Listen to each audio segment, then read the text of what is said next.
All right, this is my new to me 1990 KLR 650. I picked this up for $950. Seems to be mechanically sound, but definitely is a cosmetic train wreck. So let's take a real quick look around the bike here. As you can see, someone took the original Kawasaki blue, green, and white tank and painted it matte black. The tank, however, is perfect. I can't see a scuff or a ding or a dent unless there's some Bondo hiding under there, which is always possible. Between that and the painted over original front fender, I'm going to get some acetone or some lacquer thinner and see what I can do about that. Beautiful orange fork gaiters from someone who apparently wished this bike was a KTM. Those will go eventually. Some really nice knobbies on here by, who are these by? Let me look here. They are by, is it IRC? Is that the company name here? I can't remember. Yep, IRC. Really good shape, nice knobbies. It's too bad that this is going to be more of a street-oriented bike for me, but they're in really good shape. This might be the highlight of the whole bike, and it's probably worth at least a third to a half of what I paid for the bike. It has the Galfer front brake kit on it with the stainless steel line, as you can see, and it's fantastic. This is a KLR that truly stops to the point that the brake can actually overwhelm the forks, and that's something I'll have to look at down the road. The theme of this bike is broken plastic. Every single plastic tab on this bike that can be broken is broken. Gives me the idea that this bike has spent a lot of time in the dirt and a lot of time on its side. As you can see, I've got a radiator cover here. I don't know if you can see it in the picture, but it's held on with wire ties. Sorry, I had to pause things there. I had a bulldozer and a garbage truck going by, and in the process I totally screwed up the phone camera. Okay, back to it. Anyway, as you can see here, broken tabs are the theme of the bike. It came without the plastic radiator cover shrouds. It came just like the way you see it right now. So that's going to be some things I'm going to have to work on, fix, but plastic can be replaced. Otherwise, again, despite being painted over matte black, tank's in pretty good shape. The frame seems to be straight, no clear bends or any issues like that. The subframe's kind of scratched up and there's some surface rust going on there. I had thought about doing a frame off restoration on this thing, but I don't have the tools to do it. However, I do have enough tools to either take the subframe off and have it powder coated or replace it with something much newer in better condition, and I'll probably do that. Let's see here, original swing arm, chain's in pretty good shape, rear sprocket's in pretty good shape.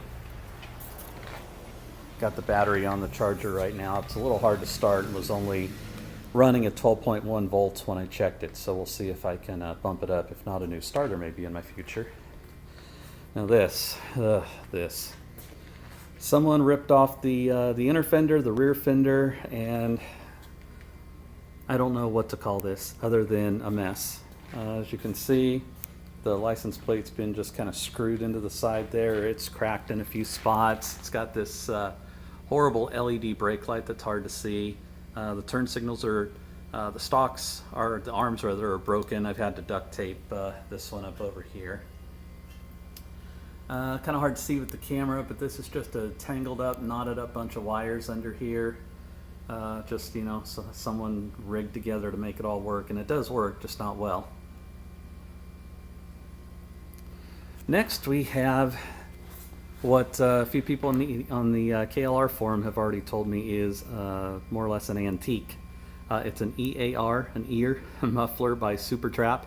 I don't know if you can see the discs there and there, but there's a handful of discs there, and the wonderful clamping job there that someone did. It's loud, it leaks, it's horrible, and it's going to be gone as soon as I can find a stock exhaust to replace it with. Moving along, another IRC tire in the rear. Not as good as the front, but still in really good shape. Again, it's a shame that I won't put these knobbies to their best use. Moving along, stock, rear brakes, of course. just changed the air filter. At least it had a uni filter in it. Good filter. Of course, it was absolutely filthy black and disgusting, not surprisingly. Moving along here, the exhaust shroud on the header pipe is missing. Otherwise, not in terrible shape, pretty stock, standard KLR that you would expect. Plastic engine guard down here at the bottom. Probably fine for street use. I'll replace it down the road a bit. Some electrolysis on the cylinder head. I'd really like to get rid of that. Carb's not in bad shape at all. No, doesn't seem to have any major issues there. Coming over here to the coolant tank. Again, more broken plastic. I don't know if you can see it on this one here, but broken here as well. The cover protector's bent, broken as well. And back to these lovely orange fork gaiters. Let's come up to the top here. Standard fairing, you can see the stainless steel line, the original front fairing on it. The windshield on it is really frosted over. I'll have to work on that. The mirrors are new, and they're actually really, really nice. They didn't vibrate at all on the freeway, so even though they're not stock, I'll probably keep those around. There's the other one. And it's off the bike right now, but here is the seat. It looks to be the original seat, the original blue, except it doesn't say 650 on it like it's supposed to anymore. It may have rubbed off over the years. But in keeping with the tradition of the bike, you can see that both of the plastic mounting tabs are broken. So the seat just basically sits on there. It's held on by its front tab under the tank, and that's it. Otherwise, you can just lift the seat up and walk off with it. So obviously, that's going to be something I'm going to have to deal with here pretty quickly. So that's it. That's my $950 1990 KLR 650. Mileage isn't terrible. See if we can get it here. 19,461, about to turn 19,462. Ignition switch is worn. I'd like to replace that eventually. And that's it. This is going to be a fun project. I plan on working on it here while I can. Maybe not too much here early in the summer, but late summer and into the fall.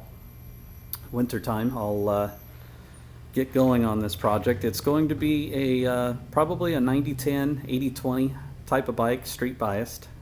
It'll be set up with luggage like all my bikes are to do some weekend touring. And gravel roads, fire roads, that's about the most dirt it's ever going to see, or non-pavement that it's ever going to see. So it'll be interesting to see how this turns out.